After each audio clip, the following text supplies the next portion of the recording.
大家好，歡迎翻到嚟 Watson Sour 米酒保系列。近年咧，小龍香檳以獨特嘅風土表現同埋稀缺性，成為酒界嘅新寵兒。佢哋同香檳大廠唔同，咁由種植葡萄啦到釀酒同銷售都係一手包辦，仲有以有限嘅產量同埋穩健上漲嘅價格，得到無數嘅飲家嘅青睞。咁今集米酒保我就會同大家介紹幾款小龍香檳。咁開始之前記得 like、comment、share 同 subscribe。咁我哋即刻去邊？咁中意 Blanc de Blanc 嘅朋友可以留意以白堊土聞名嘅 Côte de Blanc。咁呢一度嘅香檳大多以係 Chardonnay 釀造，礦物風味咧就非常優雅細緻。咁而我要介紹嘅第一款品牌就係位於呢一個區嘅 Pierre Pietus。咁佢哋一早喺1919年咧就成為咗小龍香檳嘅品牌，係最早釀造小龍香檳嘅一批酒農。咁佢哋而家咧就有19公頃嘅葡萄園啦，葡萄藤平均年齡有30年。分別散落喺八丘地區 Beauchê、Comont、Avis 同 Le Mesnil-sur-Oger 呢幾個特級村。最出名嘅就係釀造風格細緻優雅、酸度明亮嘅白中白香檳。佢哋嘅頂級單一園葡萄酒款 La Châtillon 同埋紅村嘅 Salon 同埋 Côte 嘅 Côte de Mesnil 被譽為 Le Mesnil-sur-Oger 嘅鐵三角。而我今日介紹呢支 Cuvée de Réserve Blanc de Blanc 咧，就係佢哋嘅入門酒款。用嘅葡萄都係嚟自 Côte de Blanc 嘅特級村，咁當中咧超過45%就係 reserve wine， 咁 blend 咗超過25個年份，咁最舊嘅年份咧就1988年。咁呢支酒咧有住超高嘅複雜度，白花 citrus fruit 好突出，你會感受到由 Le Mesnil-sur-Oger 帶嚟嘅 chalky character， 亦有 Oger 同 Avis 帶嚟嘅平衡口感。另一個同樣嚟自 Côte de Blanc 嘅香檳品牌就係 Franck Bonville， 亦都係以白中白香檳著稱。佢哋始於喺1940年代，喺 Auger、Comont、Avis 同 Le Mesnil-sur-Oger 呢4個特級村入邊，一共擁有大約20公頃嘅葡萄園。咁其中12公頃咧就喺 Avis。相比起其他幾條村 ，Avis 嘅 Blanc de Blanc 咧就係力量同優雅兼備。咁而呢一個特質咧，你亦都會喺 Franck Bonville 入邊感受得到。呢一支 Uluson Grand Cru Blanc de Blanc 就 blend 咗嚟自 Avis 同 Oger 2018年同2017年呢兩個年份嘅 Chardonnay。咁比起頭先嘅 Pierre Pietus 嗰支咧，就會更加注重花香。咁味道上咧，亦都會更加側重於奶油蛋卷同埋新鮮杏仁呢一啲糕點同 nuts 嘅味道。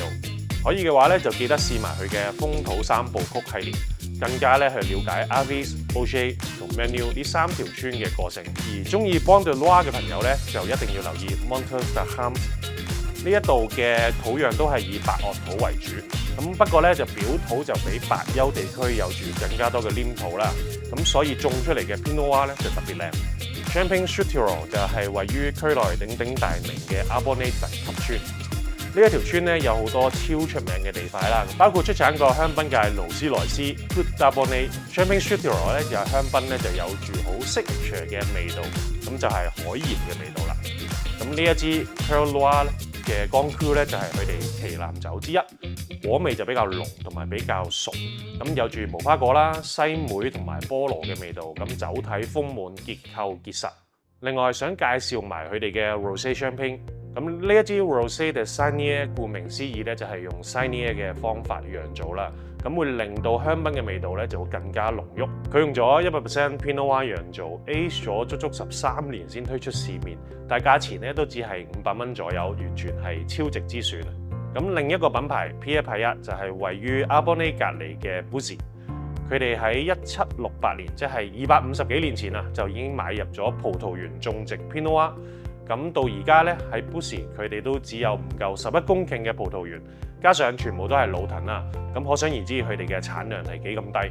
而今日咧我就想介紹呢一支 Le Maillard， 佢係一支 Single Vineyard 嘅年份香檳，咁用咗55歲嘅 Pinot Noir 老藤釀造，咁先喺木桶陳釀，再用 cork 封瓶做2次發酵。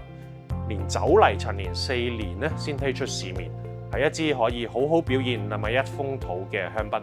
最後要介紹咧就係 Le Côte-Gobillon， 咁佢位於 Écueillère 呢一條1級村，擁有大概咧就20公頃左右嘅葡萄園啦。咁葡萄藤平均年齡就係30歲。咁呢一度嘅土壤同地勢就比較多樣化，所以出產嘅香檳風格都好唔同。佢哋非常強調風土，就連用嘅木桶咧都係區內木材製造嘅。咁呢一支 Terra del Cuore Premier Cru 咧就係佢哋嘅 Signature Blend。咁 blend 咗85% Pinot Noir 啦，同15%嘅 Chardonnay， 仲用咗高達70%嘅 Reserve Wine 去調和。咁有住青蘋果、檸檬、葡萄柚等等嘅果味，酸度就比較 sharp， 用嚟襯嘢食咧就一流。今集 Watson Sour 嘅米酒煲系列咧就嚟到呢一度啦。咁想買酒嘅朋友咧可以 click 下邊 info box 嘅網址購買啦，亦可以去到我哋嘅門市選購。咁走之前記得 like、comment、share 同 subscribe。咁我哋下集再見，拜拜。